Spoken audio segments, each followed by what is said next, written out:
Ayan. Hello guys. Ayan. Ako na naman po ulit, si Vincent. Ayan. So, nandito po ako ngayon sa inyong harapan para mag-share ng konting kaalaman. Ayan.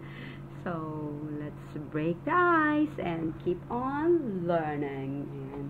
So, for today's video guys, meron po akong i-share sa inyo na siguro lagi nyo itong naririnig or meron kayo nito sa inyong mga kitchen. But this is not only for the kitchen kasi meron din po itong mga health benefits na maibibigay sa atin at sa inyo at sa ating lahat. Ayan. So, without further ado, share ko na po sa inyo kung ano po ang ating topic ating topic sa video na to. Okay, without further ado, start na po. Okay, so I'm going to share about the health benefits na makukuha natin dito po sa baking soda. Ayan. So, sabi nga dito, 100 plus uses. Napakadami. This is for cooking, for health, for maganda rin po ito sa laundry, sa mga labahin, sa mga amoy-amoy na labahin ninyo. So, maganda po itong isama. Mix nyo pag sa washing machine nyo, maglagay kayo ng sabon, diba? So, magdagdag po kayo ng 1 teaspoon of baking soda. Ayan. Magugulat po kayo, magiging malambot siya. Ayan. Matatanggal po yung mga bad odor or yung unwanted odor dun sa damit ninyo po. Ayan. So, nakakatulong dito para mag-dry ko. Kaya kung may makikita po kayong ganito na nakabukas sa fridge ng inyong beshi, ibig sabihin po nun, this one is, nag-absorb kasi siya ng moist. So, maganda rin po maglagay kayo ng ganito sa inyong mga fridge. Okay, open nyo lang. But then, after a month na naka-open siya sa fridge nyo, of course, palitan nyo po. Bilhin ulit kayo ng bago. Buksan nyo po ulit. Just like that. Okay. So, yan. Ito na po tayo sa ating topic. So, baking soda offers benefits for relieving heartburn. Yan. So, relieving for heartburn and indigestion, improving athletic performance, and supporting oral hygiene. Yan. Can also be used externally to soothe skin irritation, reduce odor, and exfoliate.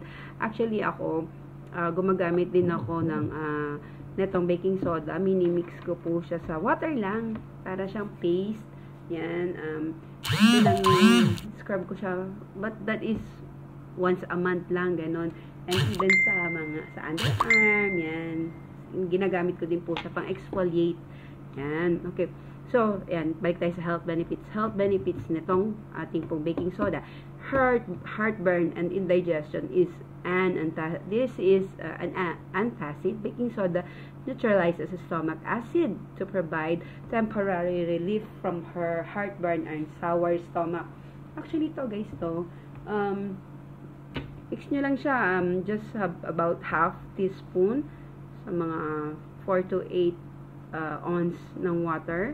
Mix nyo lang po siya. Then, inumin nyo po after meal, mas maganda. Yan. So, an hour or 2 hours after meal, yun po, dun po kayo iinom. Yan.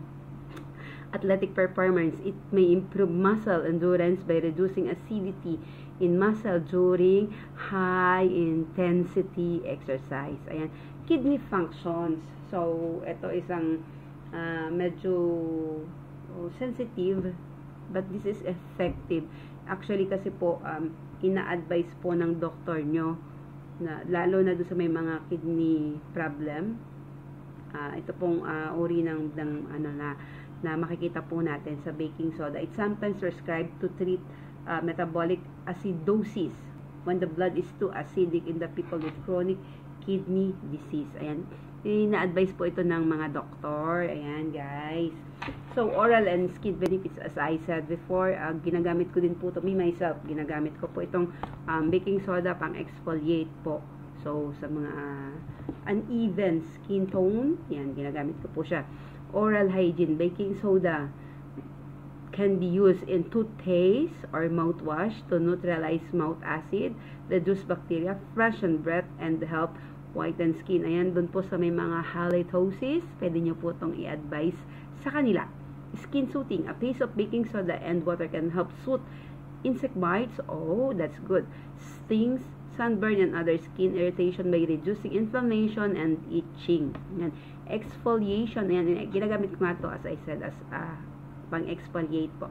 So, it's fine practices, it's fine particles, I'm sorry, its fine particles can be used to gently exfoliate the skin, removing dead skin cells and helping to unclog pores. Doon sa marami mga pores, kasi ako po kasi, sorry no, kasi hindi talaga mapimple ang face ko, kaya, peace. Okay. Odor control. Baking soda can absorb moisture and neutralize odor, causing bacteria, making it effective as a natural deodorant in underarms. Ayan. Ginagamit din po itong pang-dio. Ayan. Yung iba, tawas yung ginagamit. Try nyo rin pong gumamit na itong baking soda sa inyong underarm. Other uses for cleaning. Yeah. This one I use also for cleaning. Especially dun po sa mga sink. Yan.